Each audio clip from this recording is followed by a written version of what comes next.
This photo illustration from the front page of the June 6, 1904 issue of the St. Louis Republic newspaper illustrates the burning of the Norris Amusement Company Arena during the St. Louis bullfight riot contemporary to the 1904 World S Fair. On June 5, 1904, thousands of people rioted in St. Louis, Missouri just north of the 1904 World S Fair after a bullfight was canceled by court order.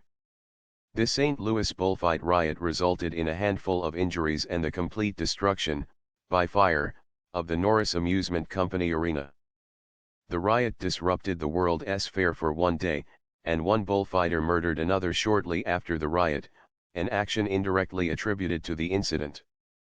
The riot took place after a promoter named Richard Norris began advertising that he would stage bullfights June 5, 1904, capitalizing on the international spirit engendered by the World S Fair. He built a 16,000-seat arena, naming it after himself, and signed Spanish bullfighter Don Emanuel Cervera and 35 others to extended contracts. Bullfighting was illegal in the United States and the state of Missouri, and animal rights activists urged Missouri Governor Alexander Monroe Dockery to halt the fight. The St. Louis Humane Society pleaded with the governor to avert this flagrant outrage upon the civilization of the state of Missouri and of the United States. The Humane Society was joined by religious organizations including the Congregational State Association of Missouri, and under their pressure, Dockery acquiesced. One day before the fight, he ordered the St. Louis County prosecuting attorney to arrest all violators of the state's anti-bullfighting law.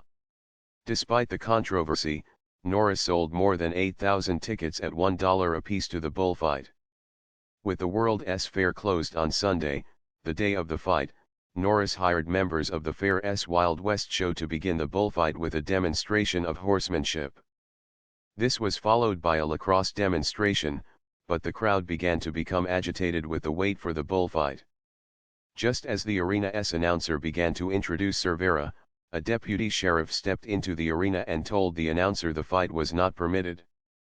The deputy and other officers took the organizers to the company's office to settle the matter, but the agitated crowd began throwing rocks through the windows of the office adjacent to the arena after they learned there would be no refunds for the show.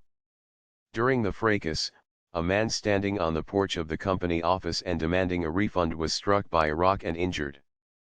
The mob was deterred from storming the building by police with drawn pistols, but there were not enough officers to keep the mob from moving instead to the arena grandstand. The condition of the bulls and their lack of aggression caused many in the crowd to believe the show was a scam and no fight was actually intended. Some in the mob set straw afire in the bullpen, and the flames quickly spread to the grandstand, which was built of highly flammable pine and tar paper. Despite the efforts of police and firefighters, who responded from the nearby World S Fair grounds, the arena burned to the ground.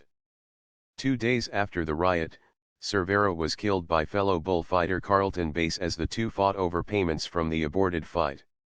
The bullfighters subsequently asserted that the Norris management never intended to host the bullfight.